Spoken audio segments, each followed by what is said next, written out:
Hello everyone. Guys, physics में हम लोग वेव टॉपिक्स डिस्कस कर रहे हैं, जिसमें हम लोगों ने लास्ट लेक्चर में एक फिनोमिनॉन डिस्कस किया जो था बीट्स। हम लोगों ने देखा बीट्स क्या होता है। उसके बाद में हम लोगों ने देखा कि एक बीट किस तरह से तैयार होता है, मतलब वैक्सिंग क्या होता है, वैनिंग क्या होता है, पीरियड ऑफ बीट्स क्या होते हैं, और साथ ही में हम लोगों ने फ्रीक्वेंसी ऑफ बीट भी जान लिया क्या होता है। ठीक है, आज हम लोग गाइस डिस्कस करने वाले expression for frequency of beats. अभी उसके पहले हम लोग रिकॉल करते हैं कि फ्रीक्वेंसी था क्या, और फ्रीक्वेंसी से भी पहले हम लोग रिकॉल करते हैं कि पीरियड ऑफ बीट्स क्या था। गाइस, हम लोगों ने देखा कि एक वैक्सिंग और एक वैनिंग मिला के एक बीट बनता है। अब बेसिकली बीट क्या होता है, बीट्स क्या होते हैं कि जब भी आप दो साउंड वेव को इंटरफेयर करोगे, सुपर इम्पोज करोगे, तो बेसिकली आपको जो साउंड है उसमें एक राइज दिखेगा या फॉल दिखेगा। राइज फॉल इस तरह से आप लोग ऑब्जर्व करोगे। मतलब एक तरह का साउंड आपको ऑब्जर्व नहीं होगा, आपको सुनाई नहीं देगा। तो ये जो अल्टरनेट राइज एंड फॉल है साउंड के इंटेंसिटी में, उसी को हम लोग बोलते हैं बीट्स। अभी जब आपका साउंड हाई होता है, मतलब दो साउंड वेव सुपर इम्पोज होने के बाद आपको ज़्यादा आवाज़ कम आवाज़, ज़्यादा आवाज़ कम आवाज़ ऐसे सुनाई दे रहा है। तो जब आपको ज़्यादा आवाज़ सुनाई देता है, मतलब इंटेंसिटी ऑफ साउंड जब मैक्सिमम होती है, उसको हम लोग वैक्सिंग बोलते हैं। और उसी के बाद अगर इंटेंसिटी ऑफ साउंड अगर कम हो रही है तो उसको हम लोग वैनिंग बोलते हैं। तो एक वैक्सिंग और एक वैनिंग मिला के आपका एक बीट तैयार होता है। ये तो हो गया था बीट्स। अभी दो सक्सेसिव वैक्सिंग चाहे दो सक्सेसिव वैनिंग, एक के बाद एक आने वाले, इनका जो टाइम इंटरवल होता है उसको हम लोग पीरियड बोल दिए।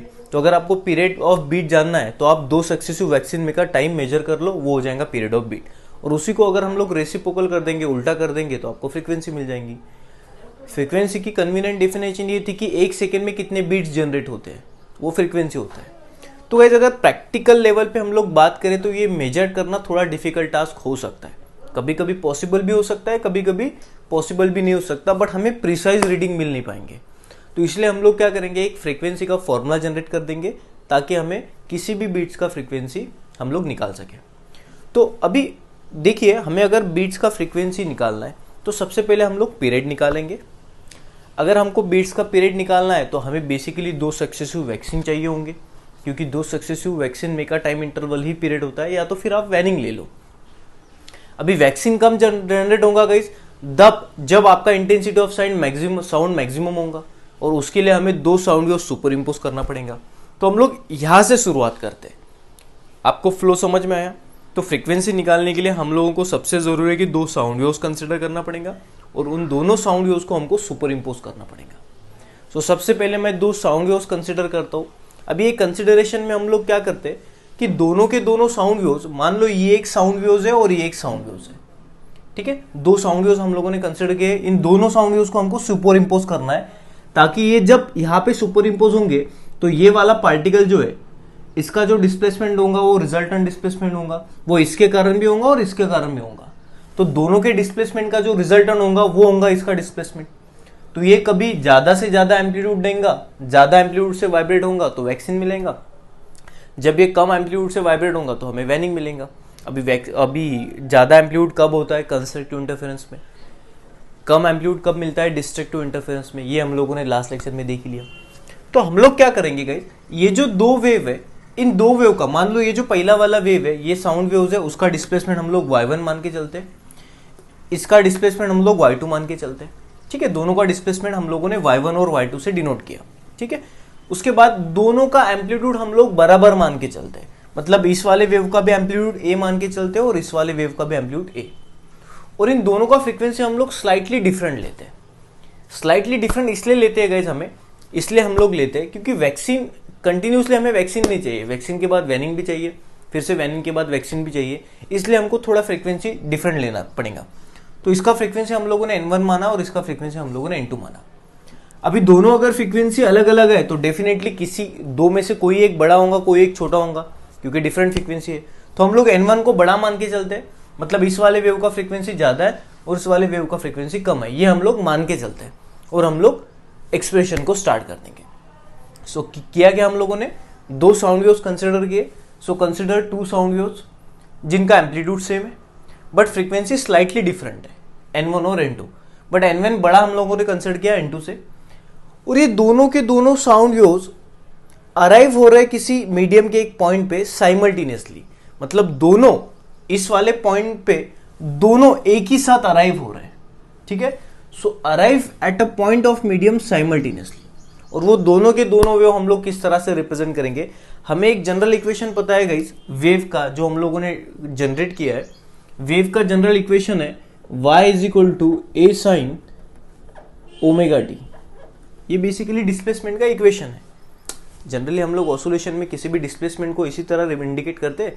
सिर्फ हम लोगों ने ऑसोलेशन में x पकड़ा था क्योंकि हम लोग इस तरह से वाइब्रेशन कंसिडर कर रहे थे। अब हम लोग इस डायरेक्शन से वाइब्रेशन कंसिडर कर रहे हैं तो मैंने सफिक्स y उठा लिया, ठीक है। अभी ओमेगा सबको पता है गाइस, एंगुलर वेलोसिटी कितना होता है 2πn। ओमेगा का फॉर्मूला सबको पता है, क्या होता है 2πn। n stands for frequency. तो मैं इस ओमेगा की जगह डाल दूंगा y is equal to a sine 2πn t। तो y stands for displacement, amplitude, frequency और ये टाइम। तो ये जनरल इक्वेशन होता है बेसिकली किसी भी वाइब्रेशन का। तो हम लोगों ने पहला वेव को जो y1 से इंडिकेट किया उसका इक्वेशन क्या हो जाएगा, y1 is equal to a sine 2πn1t। देखिए एम्पलीट्यूड सेम है इसलिए मैंने a1 a2 नहीं बोला, फ्रीक्वेंसी डिफरेंट है इसलिए n1 बोल दिया, ठीक है। अभी दोनों के दोनों एक ही टाइम पे पहुंच रहे इसलिए दोनों का टाइम भी बराबर है। सेकेंड y2 क्या आ जाएगा गाइस, a साइन 2πn2t, मतलब इस वाले वेव का इक्वेशन ये हो जाएगा और इस वाले वेव का इक्वेशन ये हो जाएगा, ठीक है। सो दोनों के डिस्प्लेसमेंट हमारे पास है। अभी गाइस प्रिंसिपल ऑफ सुपरपोजिशन क्या बोलता है कि अगर दो या दो से ज्यादा वेव आपके मीडियम के किसी पॉइंट के ऊपर एक ही साथ अराइव हो रहे, पहुंच रहे, तो वो जो पार्टिकल होगा उस पार्टिकल को हर एक वेव अपने अपने हिसाब से डिस्प्लेस करेगा। बट अगर हम लोग उसको पूछेंगे कि भाई तू किसके हिसाब से डिस्प्लेस हुआ, तो प्रिंसिपल ऑफ सुपरपोजिशन ये बोलता है, या तो वो पार्टिकल ये बोलता है कि मैं इन सारों का डिस्प्लेसमेंट का रिजल्टेंट होगा, इन सारे के डिस्प्लेसमेंट का वेक्टर सम करूंगा और वो होगा मेरा रिजल्टेंट डिस्प्लेसमेंट। तो बेसिकली हम लोग y को मानते हैं, ये जो y है ये इस वाले पार्टिकल का डिस्प्लेसमेंट है। अभी ये भी वाइब्रेट होगा, चलिए फिर इसका डिस्प्लेसमेंट क्या हो जाएगा, इसका डिस्प्लेसमेंट प्लस इसका डिस्प्लेसमेंट। ये देखा था हम लोगों ने सुपरपोजिशन में। अभी मैं y1 का वैल्यू और y2 का वैल्यू डाल दूंगा। देखो ये y1 का वैल्यू है a साइन 2πnt और ये y2 का वैल्यू है a साइन 2πn2t, डाल दिया। अभी दोनों में a कॉमन दिख रहा है आपको तो a कॉमन निकाल दो। तो a कॉमन निकालने के बाद बचेगा term sign 2πn1t sign 2πn2t, ठीक है गाइस, ये बचा। अभी मैं ये चीज मिटाने जा रहा हूं।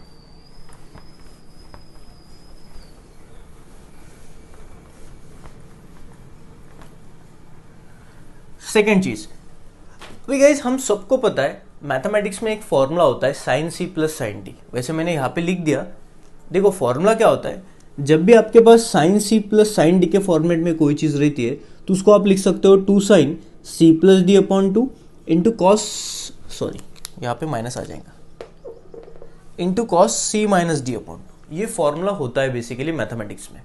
अभी हम लोगों ने मैथमेटिक्स में इसका प्रूफ भी जाना है, बट अभी फिजिक्स में इसका हमें ज़्यादा ज़रूरत नहीं है, बस ये फॉर्मूला होता है, ये मान के चलिए, ठीक है। तो आपको क्या करना है, सी आइडेंटिफाई करना है और डी आइडेंटिफाई करना है। एक बार उनका एडिशन करके डिवाइडेड बाय 2 और एक बार सब्ट्रैक्शन करके डिवाइडेड बाय 2।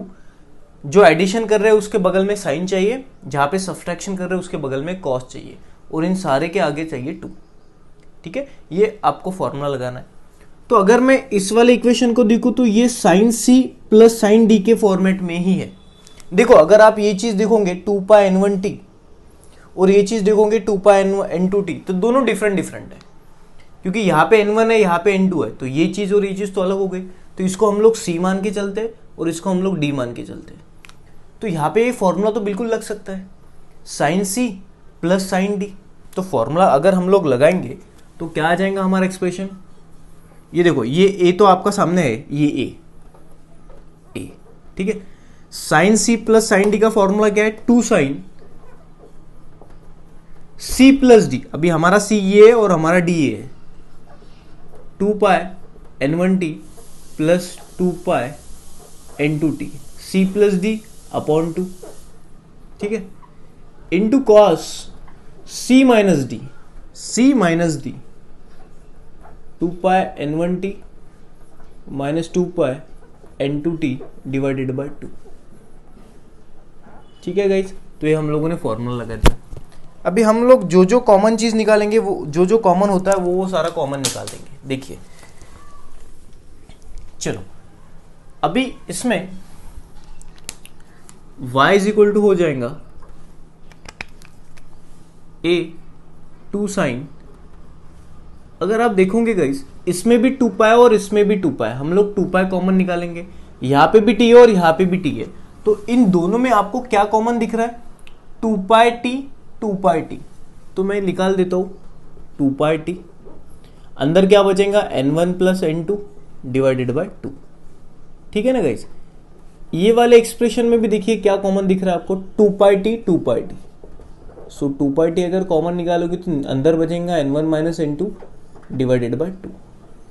अब हम लोग क्या करते हैं सिंप्लिसिटी के लिए, ये जो t है ये साइड में लिख देते हैं, जस्ट फॉर सिंप्लिसिटी, बाकी कुछ नहीं, ठीक है। अभी आपको 2 कैंसिल नहीं करना है, अगर 2 कैंसिल करोगे तो आने वाली चीजें थोड़ी क्रिटिकल हो सकती है, तो 2 को कैंसिल मत करिए, let it be as it is.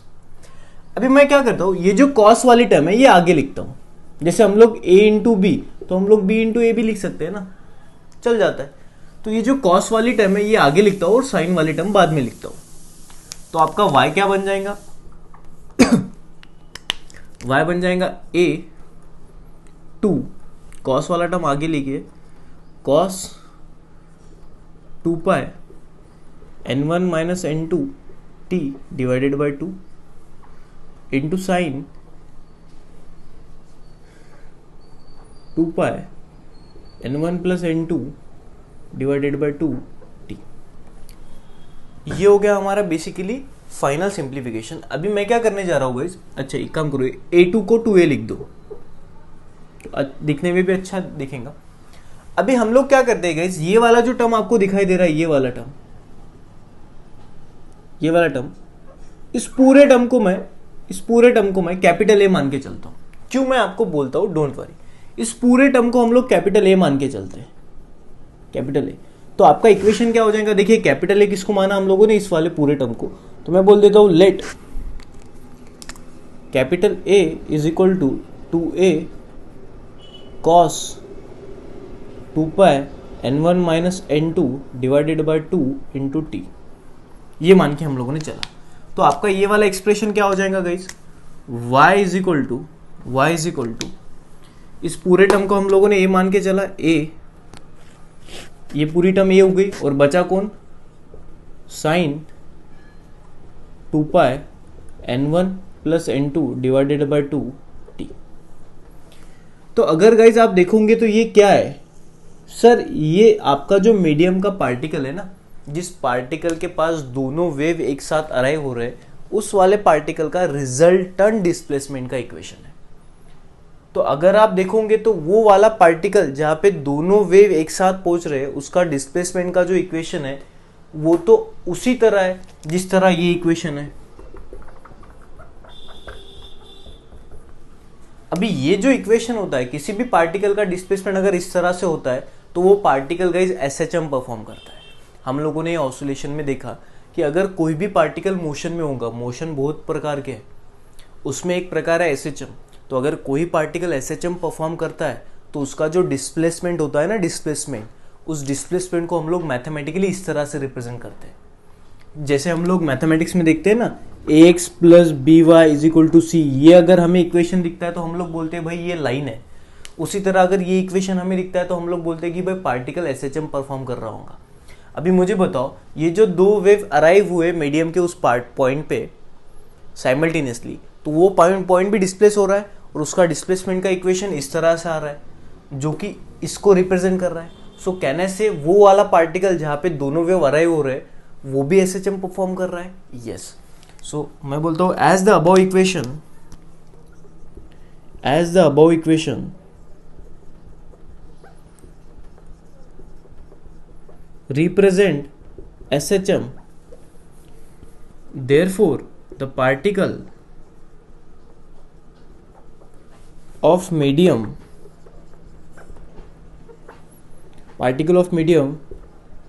जहाँ पे where two waves arrive simultaneously perform SHM, तो हम लोग बोल सकते हैं कि वो वाला पार्टिकल भी एसएचएम परफॉर्म कर रहा होगा। ठीक है, अभी अगर वो पार्टिकल एसएचएम परफॉर्म कर रहा होगा तो एसएचएम का इक्वेशन तो ये होता है। अभी हम लोग इस वाले इक्वेशन को अगर इस वाले इक्वेशन के साथ कंपेयर करेंगे तो हमको छोटी मोटी बातें मिल जाएंगी। जैसे y तो उस वाले पार्टिकल का डिस्प्लेसमेंट है जो कि टाइम के साथ बदलता है, कभी कम होगा तो कभी ज्यादा। अभी देखो गाइस, यहाँ पे साइन के बगल में जो होता है वो होता है एम्पलीट्यूड। तो यहाँ पे साइन के बगल में भी क्या है, जो चीज होंगी उसको एम्पलीट्यूड बोलेंगे। इसलिए मैंने इस वाले साइन के बगल में जो कुछ भी है, आई रिपीट, साइन के बगल में जो कुछ भी होता है वो एम्पलीट्यूड की टर्म होता है। इसलिए इन सारे टर्म को हम लोगों ने ये मान के चल दिया। क्यों? क्योंकि ये एम्पलीट्यूड को रिप्रेजेंट कर रहा है, तो इसीलिए हम लोगों ने इसको एम्पलीट्यूड बोल दिया। तो आपका जो पार्टिकल है जहाँ पे दोनों वेव साइमल्टेनियसली पहुंच रहे, उस वाले पार्टिकल एसएचएम तो परफॉर्म करेगा और उस एसएचएम का जो एम्पलीट्यूड होगा गाइस वो होगा ये। अभी एक जबरदस्त सवाल हम लोग इसके ऊपर बनाएंगे, चलो हम लोग देखते हैं। अभी एम्पलीट्यूड होगा ये, एम्पलीट्यूड होगा ये, और उसके बाद एक और बात हम लोग देखते हैं। साइन के अंदर जो टर्म होती है गाइस वो फेज रिप्रेजेंट करती है। साइन के अंदर जो टर्म होती है वो फेज रिप्रेजेंट करती है, मतलब पार्टिकल कहाँ पे। अभी हमारा जो पार्टिकल है जहाँ पे दो वेव पहुंच रहे हैं उसके लिए फेज क्या हो जाएगा गाइस, ये वाला टर्म 2πn1 + n2t/2। तो ये वाला फेज होगा हमारा रिजल्टेंट पार्टिकल का। बात समझ में आ रही है? तो ये एम्पलीट्यूड और ये फेज। अभी हम लोग एक बात समझते हैं, हमको कभी सवाल पूछते हैं कोई कि मान लो एक वेव जा रहा है, ठीक है, तो वेव जा रहा है तो मीडियम के पार्टिकल तो वाइब्रेट हो रहे हैं। तो अगर किसी ने आपको पूछा कि वेव में एम्पलीट्यूड चेंज होता है क्या, अगर आपके पास सिंपल हार्मोनिक प्रोग्रेसिव वेव है तो उसका एम्पलीट्यूड वेरिएबल होता है या कांस्टेंट, तो आप लोग बोलेंगे कांस्टेंट। क्यों? क्योंकि सिंपल हार्मोनिक प्रोग्रेसिव वेव न रुकने वाली वेव है और एक जैसी चलने वाली वेव है। अभी मुझे बताओ, इन सारों केस में आपको एम्पलीट्यूड सेम दिख रहा है? हाँ, अगर ये वाला केस होता तो आप बोलते भाई एम्पलीट्यूड डिक्रीज हो रहा है। बट हम तो इस तरह की वेव स्टडी कर रहे हैं, सिंपल हार्मोनिक प्रोग्रेसिव वेव जो ना रुकने वाली है। तो किसी भी वेव में एम्पलीट्यूड हमेशा कांस्टेंट होता है, वो टाइम के साथ बिल्कुल बदलता नहीं। बट ये वेव के लिए था। अब जब मैं दो वेव सुपर इम्पोज करूंगा, इंटरफेयर करूंगा, तब ये जो हमारा पार्टिकल है मीडियम का, ये भी अभी वाइब्रेट होगा, बट इसका जो एम्पलीट्यूड है वो अगर हम लोग देखेंगे तो उसका फॉर्मूला ये है। तो गाइज अगर मुझे बताओ ये एम्पलीट्यूड का फॉर्मूला है तो इसमें चलो 2a कांस्टेंट है। a कौन है गाइज? a ये हमने जो दो वेव लिए थे ना उनके एम्पलीट्यूड। अभी हम लोगों ने देखा कि वेव के एम्पलीट्यूड कांस्टेंट होते हैं, तो a तो कांस्टेंट होगा। चलो, तो ये पूरा टर्म कांस्टेंट। अभी कॉस किसी एंगल का होता है गाइज, अगर ये एंगल बदलेगा तो कॉस बदलेगा। अगर कॉस 0 बोलते हैं तो 1 होता है, कॉस 90 बोलोगे तो 0, कॉस 60 बोलोगे तो 1/2। तो एंगल बदलेगा तो कॉस बदलेगा। तो कॉस किसका लिया? इस वाले एंगल का। अभी हम लोग देखते हैं कि ये एंगल बदलेगा या नहीं। तो देखो, फ्रीक्वेंसी तो n1 इंटू कॉन्स्टेंट है, ये सारी टर्म कांस्टेंट है, बट गाइस टाइम आज तक किसी के लिए रुका नहीं, टाइम तो बदलते रहेगा। तो अगर टाइम बदलेगा तो ये पूरा प्रोडक्ट बदलेगा, मतलब ये एंगल बदलेगा, एंगल बदलेगा तो उसका कॉस बदलेगा, तो ये पूरा प्रोडक्ट बदलेगा, तो एम्पलीट्यूड भी बदलेगा। तो एक चीज़ हमेशा ध्यान में रखना गाइस कि जब दो वेव सुपर इम्पोज होती है तो उसके बाद में वो जो पार्टिकल है, वो जो वाइब्रेट होता है, उसका एम्पलीट्यूड कांस्टेंट बिल्कुल नहीं होता, इट्स अ वेरिएबल क्वांटिटी। क्योंकि एम्पलीट्यूड का फॉर्मूला देखो क्या है। क्लियर? तो ये बात आप लोगों ने बिल्कुल नोट करके रखना कि वेव का एम्पलीट्यूड कांस्टेंट होता है, बट जब दो वेव सुपर इम्पोज होती है तब वो जो पार्टिकल है जिसका रिजल्टेंट डिस्प्लेसमेंट ये होता है, तो उसका एम्पलीट्यूड जो होता है वो टाइम के साथ बदलता है। अभी हमको एम्पलीट्यूड को टाइम के साथ बदलना ही तो है, क्योंकि अगर एम्पलीट्यूड ज़्यादा होगा तो वैक्सिंग होगा, कम होगा तो वैनिंग होगा। अगर मान के चलिए ये अगर एम्पलीट्यूड बदलता नहीं, कांस्टेंट रहता, तो आपको वैक्सीन ही वैक्सीन मिलते रहते, वैनिंग ही वैनिंग मिलते रहते। कभी वैक्सिंग और वैनिंग ये दो साथ में मिलते नहीं, बट हमको वैक्सिंग भी चाहिए, उसके बाद वैनिंग भी चाहिए, ताकि साउंड ज़्यादा और कम आए। साउंड अगर ज़्यादा कम आए तो उस फिनोमिनॉन को ही तो हम लोगों ने बीट्स बोल दिया। तो हमें जो चाहिए था वो हमको मिला।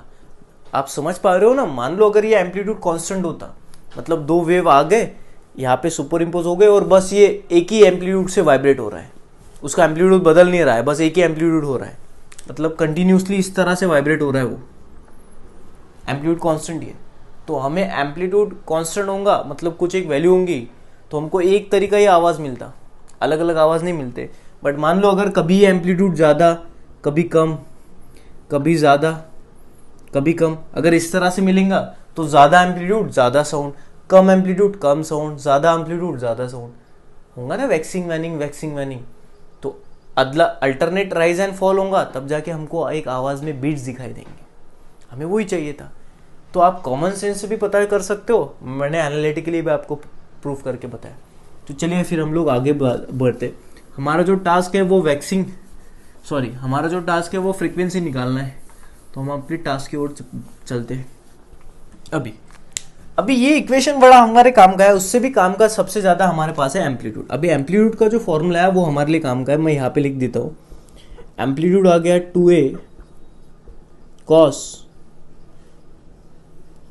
2a cos, यहाँ पे 2 pi n1 minus n2 t divided by 2। अब ये हमारा एम्पलीट्यूड का फॉर्मूला है। अभी हम लोग क्या करते हैं, वो जो पार्टिकल है जहाँ पे दोनों वेव पहुँच रहे, उसका हमें डिस्प्लेसमेंट का तो इक्वेशन पता चल गया, उसमें से हम लोगों ने एम्पलीट्यूड उठा लिया। तो उस वाले पार्टिकल का एम्पलीट्यूड ये है। अभी ये वेरिएबल क्वांटिटी है, टाइम के साथ बदलेगा। अभी हमको क्या करना है, ऐसे कौन से, देखिए बात को सुनिए, अभी बहुत इंपॉर्टेंट है। क्या होता है गाइस वैक्सिंग? क्या हमें वैक्सिंग क्यों जरूरी है? हमें फ्रीक्वेंसी निकालना है। फ्रीक्वेंसी के लिए हम लोग टाइम पीरियड पे आते हैं। टाइम पीरियड का मतलब क्या? किसी भी दो वैक्सिंग में का टाइम इंटरवल होता है टाइम पीरियड। तो उसके लिए आपको वैक्सिंग होना जरूरी है। वैक्सिंग के लिए क्या कंडीशन जरूरी है गाइस? एम्पलीट्यूड मैक्सिमम होना जरूरी है। जब एम्पलीट्यूड मैक्सिमम होता है तब हमें वैक्सिंग मिलती है। याद है ना आपको लास्ट लेक्चर? तो अगर गाइस आपको एम्पलीट्यूड मैक्सिमम होना तो हमें ये जो वैल्यू है ये वैल्यू मैक्सिमम होना। अभी ये एम्पलीट्यूड का आप फॉर्मूला देखिए, इस एम्पलीट्यूड के फॉर्मूले में आपको एक ही वेरिएबल चीज दिख रही है, वो मतलब टाइम। तो हम क्या करेंगे, मान लो मुझे पता चला कि ये अगर टाइम 5 मिनट होता है, मान लो मैं एग्जांपल दे रहा हूं, ये अगर टाइम 5 मिनट होता है तो हमें एम्पलीट्यूड की वैल्यू मैक्सिमम मिलती है, मान के चलते हैं, ठीक है, ओके।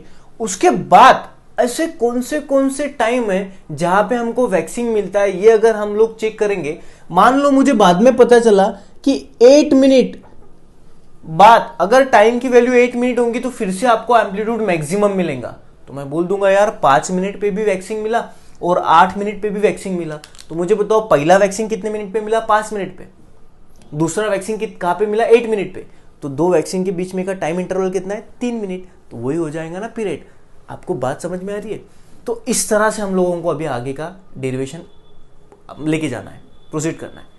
तो ये ऐसे, तो ये तो चलो एग्जांपल दे, मिटा दो। अभी हमको हमारा टास्क क्या है कि ऐसे कौन से टाइम है जिस टाइम पे आपको ए का वैल्यू मैक्सिमम मिलता है।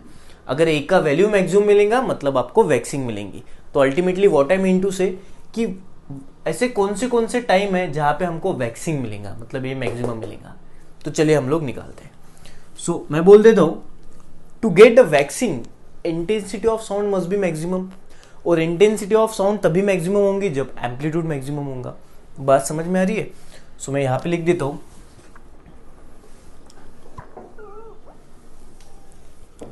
सो मैं बोल देता हूं, to get waxing intensity of sound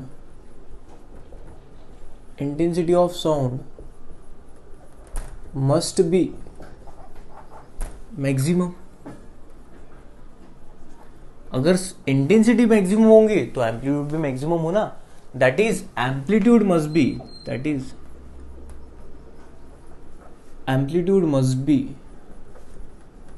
maximum.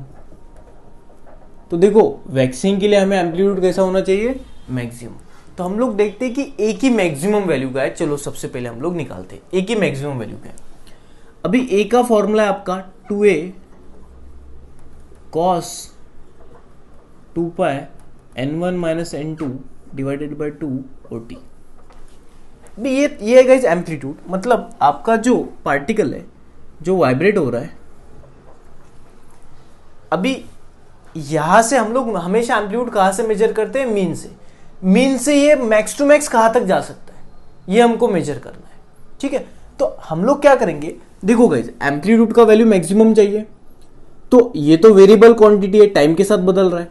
अब ये हमारे पास फॉर्मूला आ गया, तो हम लोग देखेंगे कि ये तो कांस्टेंट है, ये तो बदलने वाली चीज नहीं। अभी बदलने वाली चीज कौन सी है? ये वाली टर्म है। अभी मुझे बताओ ये ऐसा कौन सा एंगल होगा जो अगर आप लोगे तो कॉस की वैल्यू मैक्सिमम मिलेंगी ताकि ये प्रोडक्ट मैक्सिमम होगा। सुन लो बात, आपको अगर ए मैक्सिमम चाहिए इसका मतलब इसका वैल्यू मैक्सिमम चाहिए। अभी इसका वैल्यू मैक्सिमम के लिए ये दोनों का प्रोडक्ट मैक्सिमम होना, दो कौन से टर्म है, ये एक टर्म है और ये एक टर्म है। अभी 2a तो कांस्टेंट है, वो बदल रहा नहीं, अगर बदलता रहता तो 2a की मैं मैक्सिमम वैल्यू लेता, बट 2a तो कांस्टेंट है। अभी बदलने वाली टर्म ये है कॉस थीटा। अभी मुझे बताओ कॉस थीटा, अभी ये थीटा मान के चलो, कॉस थीटा की मैक्सिमम वैल्यू कौन सी है गाइस, +-1। सर माइनस कैसे मैक्सिमम होगा, देखो यहाँ पे प्लस और माइनस, हम लोग फिजिक्स पढ़ रहे हैं, हम लोग मैथमेटिक्स नहीं पढ़ रहे। फिजिक्स में प्लस और माइनस डायरेक्शन बताने के लिए काम में आते हैं। बात समझ में आ रही है? देखो अगर मैं प्लस माइनस बोलूंगा तो देखो ये दिशा प्लस हो जाएंगी तो ये दिशा माइनस हो जाएंगी। तो फिजिक्स में हम लोग प्लस माइनस दोनों कंसिडर करेंगे क्योंकि माइनस डायरेक्शन बताती है, मैथमेटिक्स में माइनस एक नंबर बताता है, क्वांटिटी बताती है। यहाँ पे हमें क्वांटिटी नहीं चाहिए, यहाँ पे हमें दोनों डायरेक्शन भी चाहिए। तो कॉस थीटा की मैक्सिमम वैल्यू क्या होती है गाइस, +-1। बात समझ लो। तो अगर इसका हम लोग मैक्सिमम वैल्यू लेंगे तो प्रोडक्ट का भी हमें मैक्सिमम वैल्यू मिलेगा, और वैक्सीन के लिए हमें एक ऐसा चाहिए मैक्सिमम ही चाहिए। तो कहने से गाइस कॉस थीटा का मैक्सिमम वैल्यू कितना है, +-1। अरे यार कॉस थीटा का मैक्सिमम वैल्यू +-1 ही होता है। अगर आप कॉस थोड़ा ट्रिग्नोमेट्री का नॉलेज होगा तो यार कॉस ऐसा कोई भी एंगल लो, कॉस का वैल्यू 1 और -1 के बीच में ही होता है। कोई भी एंगल उठाओ उसका कॉस लो तो वैल्यू आपको +1 और -1 के ही बीच में मिलता है। अभी मैथमेटिक्स में माइनस और प्लस दोनों अलग अलग वर्ड, फिजिक्स में तो प्लस इधर माइनस इधर, मतलब दोनों हमारे काम के। So guys 2a into +-1 +-2a +-2a, तो can I call this maximum. तो मुझे बताओ गाइस आपका एम्पलीट्यूड आपकी मैक्सिमम एम्पलीट्यूड की वैल्यू कितनी है, +-2a। अब इसको हम लोग थोड़ा प्रैक्टिकली समझते हैं। देखो अगर यहां से वेव आई और इधर से एक वेव आई, दोनों वेव आए गाइस, इसका एम्पलीट्यूड ए और इसका एम्पलीट्यूड ए, इसका मतलब ये जो पार्टिकल है ए वाला वेव इस वाले पार्टिकल को ए धक्का देगा तो ये वाला वेव भी ए पार्टिकल को ए धक्का देगा, दोनों का ए धक्का है तो a + a कितना हो गया गाइस, 2a। अगर इस दिशा में बात करेंगे तो -2a। बात समझ में आ रही है ना? तो मैक्स टू मैक्स तो देखो हम मान लो दो आदमी है गाड़ी को धक्का मार रहे हैं। अभी मुझ में मैक्सिमम ताकत है 5 न्यूटन की और उसमें भी मैक्सिमम ताकत है 5 न्यूटन की, तो गाड़ी को हम लोग मैक्स टू मैक्स कितना धक्का दे पाएंगे, 10 न्यूटन का, उससे ज़्यादा तो दे नहीं पाएंगे। बात समझ में आ रही है? तो ये वाला वेव पार्टिकल को ऊपर ढकलने की ताकत कितनी है, ए की। इस वाले वेव को भी पार्टिकल को ऊपर ढकलने की ताकत कितनी है, ए की। अब a+a अगर मैक्सिमम चाहिए, क्योंकि ये पार्टिकल को दोनों वेव धक्का मारेंगे तो मैक्सिमम धक्का कितना होगा, a+a 2a। नीचे की डायरेक्शन में देखेंगे तो -2a। बात समझ में आ रही है? तो हम लोग इस तरह से भी जानते हैं, बट हम लोगों ने इसको मैथमेटिकल वे से किया। चलो क्लियर है? अभी हम लोग यहाँ तक आ गए, अभी बातें थोड़ी बाकी है। हमें तो देखना है कि ऐसे कौन से टाइम है जिस टाइम के आपको ए का वैल्यू +-2a मिलता है। ठीक है, अभी देखना मैं क्या करने जा रहा हूँ। ठीक है, so 2a cos 2π n1 - n2 divided by 2 into t is equal to +-2a। अभी ध्यान देना गाइस, ध्यान देना। मैंने इसका वैल्यू ये क्यों पुट कर दिया, मैंने इसका वैल्यू ये इसलिए पुट कर दिया कि आपका ए कैसा है, मैक्स टू मैक्स। अभी ए कब मैक्स टू मैक्स होगा, जब आपका cos थीटा, जब आपकी cos थीटा की वैल्यू कितनी होगी, +-1। तो देखो 2a अगर कैंसिल करते हैं तो देखो cos थीटा की कितनी वैल्यू आ रही है, +-1। अभी ये जो कंडीशन है, ये कंडीशन आपको ए मैक्स दिलाता है, तो इस कंडीशन के हम आगे सॉल्व करके जाते हैं, क्योंकि अगर ये कंडीशन होगा तो ये होगा, आपका एम्पलीट्यूड मैक्सिमम होगा। अगर आप cos थीटा की वैल्यू 0.5 लेते हो तो वो थोड़ी ना मैक्सिमम वैल्यू है, तो ये मैक्सिमम वैल्यू नहीं है तो प्रोडक्ट थोड़ी मैक्सिमम मिलेगा। तो हमें cos थीटा का जब मैक्सिमम वैल्यू लेना है तो +-1 लेना पड़ेगा, तब जाके ये प्रोडक्ट मैक्सिमम, और प्रोडक्ट मैक्सिमम होगा तो एम्पलीट्यूड कैसा होगा, मैक्सिमम, और एम्पलीट्यूड मैक्सिमम होगा तो वैक्सी मिलेगी। चलिए आगे बढ़ते। तो ये वाला कंडीशन को हम लोग सॉल्व करते हैं। अभी देखो ये गाइस हो गया आपका थीटा, ये हो गया आपका थीटा। अभी cos theta is equal to +-1, ये कंडीशन है एम्पलीट्यूड मैक्सिमम के लिए। अभी ऐसे कौन से, इसको थीटा मान लो यार, अभी ऐसे कौन से एंगल है जिस एंगल का आप कॉस्ट लेते हो तो आपको +-1 वैल्यू मिलती है? वो अगर हम लोग चेक करेंगे तो अगर आपको मैथमेटिक्स पता होगा तो guys 0, pi, 2 pi, 3 pi, 4 pi, 5 pi, 6 pi and so on, ये सारे एंगल होते हैं गाइस जिनका अगर आप कॉस्ट लेते हो तो आपको +1 या तो फिर -1 ये वैल्यू मिल सकती है। जिनका अगर आप कॉस्ट लेते हो तो आपको +1 या तो -1 वैल्यू मिलती है। cos 0 1 होता है तो cos पाई मतलब 180। अब ये आपको पता होना चाहिए, बेसिक ऑफ ट्रिग्नोमेट्री। cos 180 होता है -1, cos 2 पाई होता है 1, तो cos 3 पाई होता है -1। मतलब अगर ये देखो ये वाला हो गया एंगल, अगर इस एंगल की ये सारी वैल्यू होंगी तो हमको ये वैल्यू मिलेंगी। सो कहने से अगर cos theta is equal to ये +-1, सो आई मस्ट से 2 pi n1 minus n2 divided by 2 into t must be equal to 0 और पाई और 2 पाई और 3 पाई और 4 पाई एंड सो ऑन। आपको बात समझ में आ रही है? तो देखो अगर आपके, सुनिए बात को, अगर इस एंगल के वैल्यू इनमें से कुछ होंगे तो ये कंडीशन होंगी, मतलब इनका कॉस्ट लेंगे तो +-1 मिलेगा। अगर ये कंडीशन होंगी तो आपको ये प्रोडक्ट मैक्सिमम मिलेगा, और अगर ये प्रोडक्ट मैक्सिमम होगा तो वैक्सिंग मिलेंगी। सो कहना है ultimately for waxing your this term must be either of this. तो ये टर्म अगर इनमें से कुछ होंगी तो आपको वैक्सिंग मिलेंगी। ठीक है, अभी चलिए देखते हैं। अभी मुझे बताओ ये जो टर्म है, ये टर्म कि सबसे पहले मैं वैल्यू 0 लेता हूं, 2 पाई first 2 pi n1 minus n2 divided by 2 is equal to t is equal to 0। अभी मुझे बताओ आपको टाइम देखो, अभी हमको देखना है कि ऐसा कौन सा टाइम है जिस टाइम की ऐसी कौन सी वैल्यू है जो हम लोग टाइम की जगह डालेंगे तो इस पूरे का आंसर 0 मिल जाएगा। बात सुन लो, टाइम की ऐसी कौन सी वैल्यू होंगी जो अगर इसमें आप डालोगे तो ये पूरे का आंसर 0 मिल जाएगा।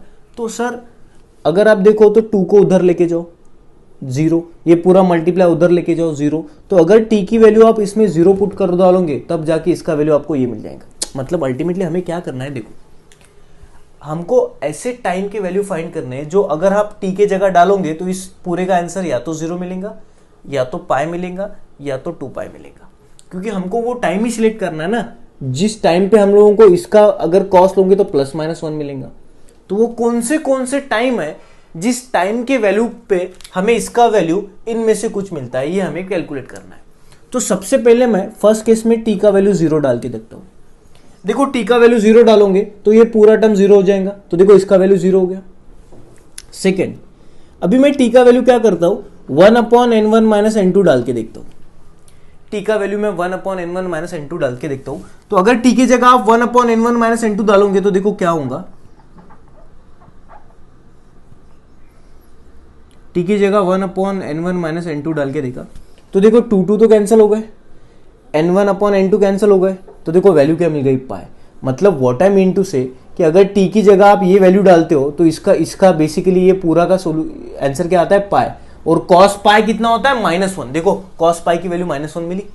तो अगर हमें ये मिलती है वैल्यू, तो मतलब अगर मैं टाइम की वैल्यू ये लेता हूं तो इसका मतलब इसका वैल्यू मुझे मैक्सिमम मिलता है। तो ये जो टाइम है, ये टाइम 1/n1 minus n2, इस टाइम पे हमें इसका वैल्यू मैक्सिमम मिल रहा है, तो अल्टीमेटली ये टाइम पे हमें वैक्सिंग मिल रहा है। ये टाइम पे हमें ये वाला कंडीशन मिल रहा था। देखो अगर t का वैल्यू आप 0 डालते हो तो ये पूरा टर्म 0 होता है, cos 0 1। तो हमें cos का वैल्यू कब मैक्सिमम मिलता है, जब ये टाइम की वैल्यू होंगी तो हमें मैक्सिमम मिल रहा है। तो पहला मैक्सिमम हमें यहाँ पे मिला, दूसरा मैक्सिमम हमें यहाँ पे मिला। चलो हम लोग तीसरा मैक्सिमम देखते हैं। तो 0 तो हो गया, पाई भी हो गया, अभी 2 पाई देखते हैं। तो t का ऐसे कौन से वैल्यू होंगे जिस वैल्यू पे हमें इसका आंसर 2 पाई मिलता है। तो वो होगा गाइस, ये t1 बोलता हूँ, ये t2 बोलता हूँ, ये t3 बोलता हूँ, 2/n1 minus n2।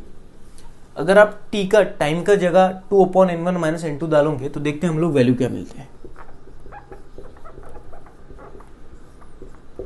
अभी t की जगह में क्या डाल रहा हूँ, 2/n1 minus n2। तो देखो 2 तो cancel, n1 minus n2 cancel, बचा क्या, 2 पाई। तो देखो इसका वैल्यू 2 पाई मिला।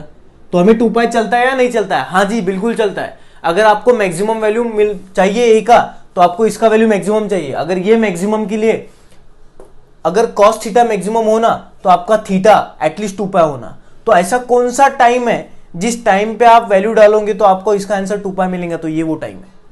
तो अल्टीमेटली इस टाइम पे हमें कॉस मैक्सिमम मिल रहा है, तो ये टाइम जो होगा ये वैक्सिंग दिलाएगा। इस तरह से अगर आप करते जाओगे गाइज तो T4 आपको मिलेगा 3/n1 माइनस n2। फिफ्थ अगर सॉल्व करोगे T5 तो आपको मिलेगा 4/n1 minus n2।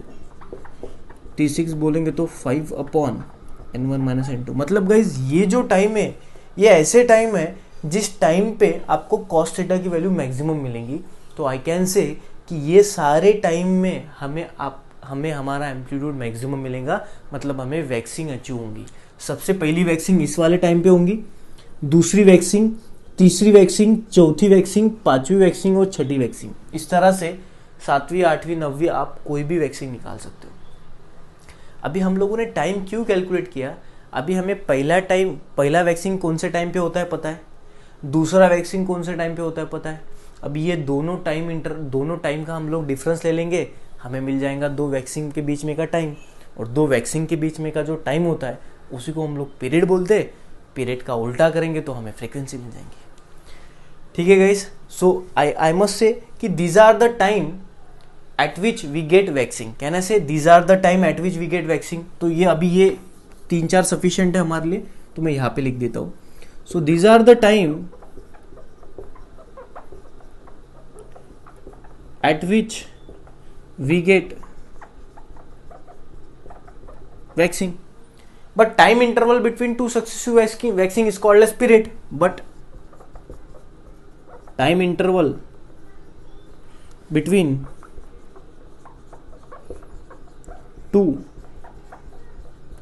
successive waxing is called as period।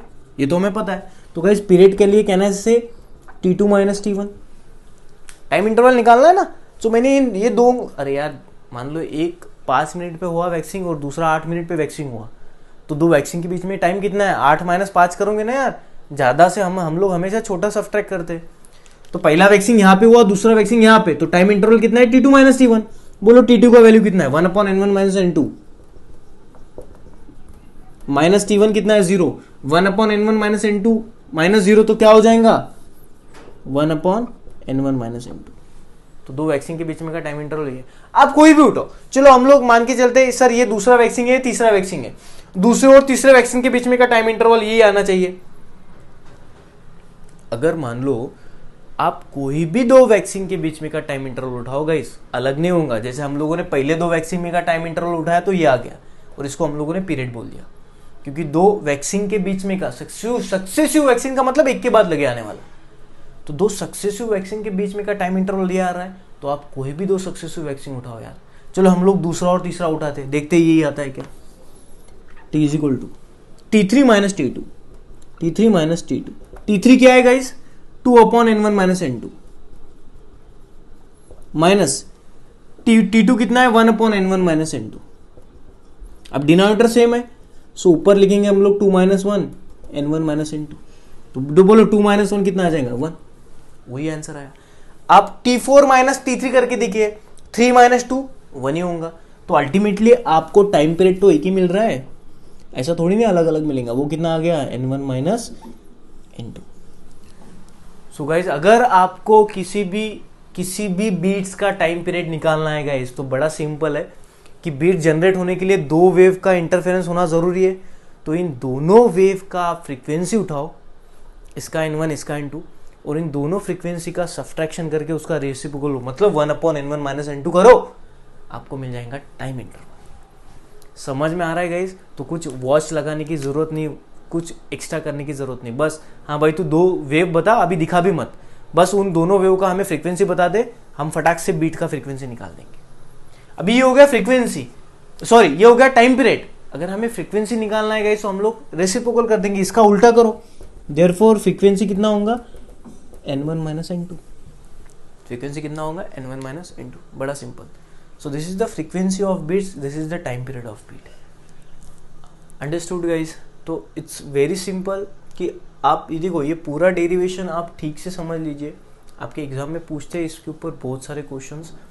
अभी कुछ बच्चे हमको एक डाउट पूछते कि सर आपने जो डेफिनेशन बोली थी वो डेफिनेशन इस तरह से बोली थी कि किसी भी दो सक्सेसिव वैक्सिंग में का टाइम इंटरवल होता है टाइम पीरियड। तो सर साथ में आपने ये भी तो बोला था या तो फिर किसी भी सक्सेसिव वैक्सिंग में का टाइम इंटरवल टाइम पीरियड होता है। बिल्कुल जरूरी, बिल्कुल करेक्ट है। तो गाइस आप या तो दो सक्सेसिव वैक्सिंग में का टाइम इंटरवल को टाइम पीरियड बोल सकते हो या तो दो सक्सेसिव वैनिंग में का टाइम इंटरवल को टाइम पीरियड बोल सकते हो। ऐसा नहीं कि दो वैक्सिंग के बीच में 5 मिनट का गैप है और दो वैनिंग के बीच में 3 मिनट का गैप है। अगर दो सक्सेसिव वैक्सिंग के बीच में 5 मिनट का गैप होता है तो दो सक्सेसिव वैनिंग के बीच में ही 5 मिनट का ही गैप होगा। अभी ये चीज मैं आपको प्रूफ भी करके दे सकता हूँ। चलिए हम लोग इसको भी प्रूफ करते हैं। आपका फॉर्मूला बिल्कुल बदलेगा नहीं। अभी मैंने वैक्सिंग को कंसिडर करके ये फॉर्मूला जनरेट किया। अभी सेम फॉर्मूला गाइस मैं वैनिंग को कंसिडर करके जनरेट करता हूँ। किस तरह से, चलिए आइए देखते हैं। अभी यहां तक आ गए हम लोग एम्पलीट्यूड। ओके, अभी मैं बोल दूंगा, अभी ये वैक्सिंग के लिए था, अभी मैं बोल दूंगा वैनिंग के लिए। To get waning intensity of sound must be minimum. Waning के लिए इंटेंसिटी कैसा होता है, कम आवाज होगा तो उसको वैनिंग बोलते हैं। तो अगर आपका इंटेंसिटी मिनिमम होगा तो आपका एम्पलीट्यूड कैसे होगा, मिनिमम। तो हमें, मुझे बताओ, आपका जो पार्टिकल है जहां पे दो वेव आ रही है वो पार्टिकल तो वाइब्रेट हो रहा है, अभी उसका एम्पलीट्यूड हमें कैसा चाहिए, मिनिमम। तो ये जो ये है वो एम्पलीट्यूड, अब इसका वैल्यू हमें कैसे चाहिए, मिनिमम। अभी ये तो कांस्टेंट है, अभी ये बदलने वाला टर्म है, तो इस वाले टर्म का मिनिमम वैल्यू कितना होता है गाइस, 0। कॉस का सबसे मिनिमम वैल्यू -1, वो मैथ्स में बोल दो। फिजिक्स में मिनिमम वैल्यू बोलना है आपको 0, क्योंकि माइनस तो डायरेक्शन बताएगा। बात समझ में आ रही है। तो कॉस थीटा का अगर आप वैल्यू 0 लेते हो, मतलब मिनिमम लेते हो, तो ये प्रोडक्ट भी मिनिमम आएगा, ये प्रोडक्ट मिनिमम आएगा, तो ए भी कैसे मिलेगा, मिनिमम। मुझे बताओ कॉस का मिनिमम वैल्यू 0 है, 0 इंटू एनीथिंग 0, तो ए मिनिमम कितना है गाइस, 0।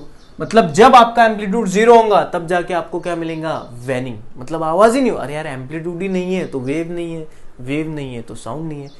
देखते हो हम लोग, मान लो आपके घर में जब आप खाना वगैरह खाते हो तो जो बाउल्स होते हैं स्टील के, मान लो उसको एक स्पून लग गया तो आवाज़ आता है, या तो फिर आपके हाथ से बाउल गिर गया, स्टील का ग्लास गिर गया तो वो आवाज़ करता है। अभी वो आवाज़ क्यों कर रहा है, क्योंकि वो कंटिन्यूसली वाइब्रेट हो रहा है वो बाउल या ग्लास। जैसे ही आप उसके ऊपर हाथ रखते हो तो वाइब्रेशन खत्म हो जाते हैं, और जैसे ही वाइब्रेशन खत्म हो जाते तो साउंड बंद हो जाता है। तो अगर मुझे बताओ एम्पलीट्यूड 0 है, इसका मतलब वाइब्रेशन ही नहीं, वाइब्रेशन ही नहीं तो आवाज़ ही नहीं, आवाज़ ही नहीं मतलब आवाज़ कम, और आवाज़ कम को ही तो हम लोगों ने वैनिंग बोला। बात समझ। तो इस वजह से भी हम लोग ले सकते हैं। एनीवे, तो एम्पलीट्यूड 0 के लिए आपका कॉस कैसा चाहिए गाइस, कॉस की वैल्यू कैसी चाहिए, 0। एम्पलीट्यूड मिनिमम के लिए आपका कॉस मिनिमम चाहिए, और कॉस की मिनिमम वैल्यू कितनी होती है, 0। अब ये हो गया थीटा, फिर से वही चीज। ऐसे कौन से एंगल है जो अगर आप कॉस लेते हो तो आंसर आपको 0 मिलता है। तो गाइस ऐसे कौन से एंगल है, मैं सारे एंगल बता देता हूँ। π/2, 3π/2, ये मैथमेटिक्स वाले लोगों को पता होगा, जिनका मैथमेटिक्स नहीं है वो ये वैल्यू याद कर लो। 5π/2, 7π/2, ये सारे वैल्यू होते हैं गाइस, जहां पे आपको अगर इसकी जगह अगर आप ये वैल्यू डालोगे तो आपको कॉस 0 ही आंसर देगा। तो अल्टीमेटली अगर इनका वैल्यू इनमें से कुछ होता है तो हमें कॉस का वैल्यू मिनिमम मिलता है। अल्टीमेटली हमें अगर ये मिनिमम होता है तो एम्पलीट्यूड भी कैसा होगा, मिनिमम। तो ये सारे वैल्यू के लिए हमें मिलता है वैनिंग। तो चलिए आइए हम लोग देखते हैं कि टी के ऐसे कौन से वैल्यू हम लोग इसमें डालेंगे तो हमें ये वैल्यू मिलेंगे। ठीक है, चलिए। तो हमें वैक्सिंग से ये फॉर्मूला आया था, अभी वैनिंग से भी ये फॉर्मूला आता है क्या, देखते हैं हम लोग। चलिए, सबसे पहले टी का कौन सा वैल्यू उठाता हूं मैं, देख लीजिए गाइस। अभी मुझे टी का वैल्यू ये चाहिए, π/2। टी का वैल्यू मुझे क्या चाहिए, π/2। तो मैं पहला वैल्यू उठाता हूँ 1/2 n1 - n2। अगर मैं टी की जगह ये वैल्यू डालता हूं तो आपको देखो π/2 मिलता है। करके हम लोग देखते हैं, यहां पे आ जाइए। 2π n1 - n2 डिवाइडेड बाय 2। अभी टी की जगह मैंने क्या वैल्यू पुट की, 1/2 n1 - n2, 1/2 n1 - n2। अगर मैं ये वैल्यू डालता हूं तो देखो क्या होगा, n1 - n2 तो कैंसिल हो जाएगा, ठीक है, 2 कैंसिल हो जाएगा, बचा क्या, π/2। तो देखो अगर टी का आप ये वैल्यू रखते हो तो इसका आंसर π/2 होता है, और हमें π/2 चाहिए क्योंकि ये एंगल अगर π/2 होगा तो cos 0 होगा, कॉस 0 होगा तो ए मिनिमम होगा। सो ये टी का पहला वैल्यू। ठीक है गाइज। सेकेंड, टी का अगर आप ये वैल्यू डालते हो,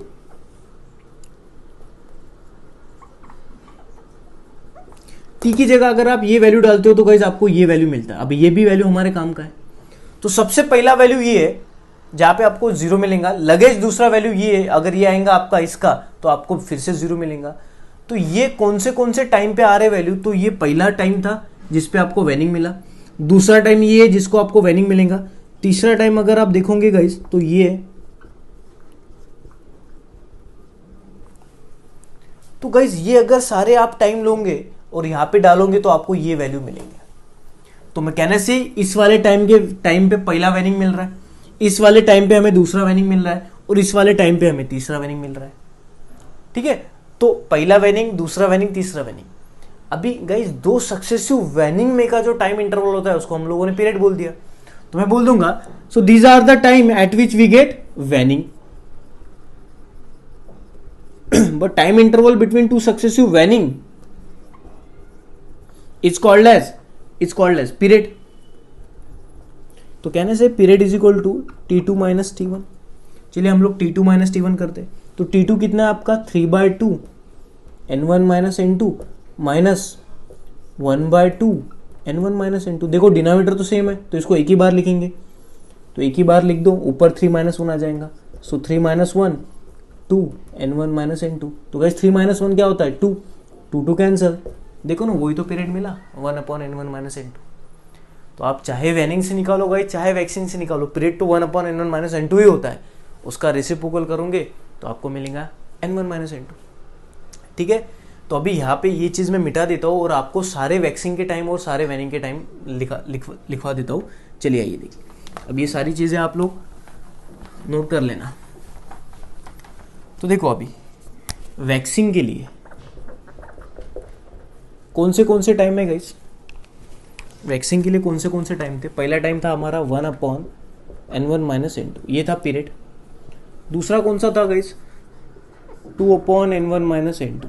तीसरा कौन सा था 3/N1 माइनस N2। नहीं सॉरी, पहला 0 था हमारा टाइम। सॉरी, कौन से टाइम थे गाइस, हमें टाइम पीरियड नहीं टाइम चाहिए। सॉरी, वैक्सिंग कौन से टाइम पे आ रहा है, 0 टाइम पे वैक्सिंग आ रहा था। दूसरा टाइम कौन सा था 1/N1 माइनस N2। तीसरा टाइम कौन सा था 2/N1 माइनस N2। चौथा टाइम कौन सा था 3/N1 माइनस N2। ये सारे टाइम थे जहां पे हमें वैक्सिंग मिल रहा था। टाइम थे, टाइम पीरियड नहीं, ये टाइम थे। और वैनिंग हमें कहाँ मिल रहा था। सबसे पहला वैनिंग मिला हमें 1/2 N1 माइनस N2। उसके बाद में मिला 3/2 N1 माइनस N2। उसके बाद में मिला 5/2 N1 माइनस N2। अगर आप इसको ध्यान से देखोगे गाइस 1/2 का मतलब 0.5 होता है। ठीक है, 3/2 का मतलब होता है 1.5, 5/2 का मतलब होता है 2.5। तो आप ध्यान से देखिए 0। मैं एक काम करता हूं, ये जो 1/N1 माइनस N2 है, 1/N1 माइनस N2, इसको देखो कॉमन है दोनों में। तो देखो ये पहला वैक्सिंग हुआ, ये टाइम था, उसके बाद में ये वाला टाइम है। बट गाइज ये टाइम के पहले तो 0.5 1/N1 माइनस N2 आएगा ना। देखिए समझ लीजिए, आपकी वॉच पे तो आप सारी चीजें ऑब्जर्व कर सकते हो, वो ज्यादा डिफिकल्ट टास्क नहीं है। बट इसमें देखिए इस वाले टाइम पे पहला वैक्सिंग हुआ, अभी दूसरा वैक्सिंग इस वाले टाइम पे हुआ। बट गाइज ये टाइम के पहले कौन सा टाइम आएगा, ये वाला आएगा ना। देखो ये 0.5 है, 0.5 टाइम्स 1/N1 माइनस N2 है। ये तो 1 टाइम्स 1/N1 माइनस N2 है ना। बात समझ में आ रही है कि आपको। तो पहले वैक्सिंग होगा, उसके बाद में वैनिंग होगा, फिर वैक्सिंग होगा। अभी देखो 2 पहले आता है या 1.5 पहले आता है, 1.5 पहले आता है। मतलब वैक्सिंग वैनिंग, वैक्सिंग उसके बाद में वैनिंग, फिर से वैक्सिंग, फिर से वैनिंग, फिर से वैक्सिंग। सो इसमें से हमको ये पता चला कि waxing and waning are alternately producing, waxing and waning are alternately producing. And this is all about guys waxing and waning, beats, frequency of beats, period of beats, ये सारी बातें यहाँ पे क्लियर हो गई। सो इनमें से हम लोग जब इनके ऊपर के कुछ, अगर आपके पास बुक्स वगैरह होंगे तो आप क्वेश्चन सॉल्व करिए इसके ऊपर के, जितने हो सके उतने, आपको और भी ज़्यादा बातें समझ में आएंगी। सो आई होप गाइज ये फ्रीक्वेंसी ऑफ बीट्स का पूरा लेक्चर आपको समझ में आया होगा। Thank you so much.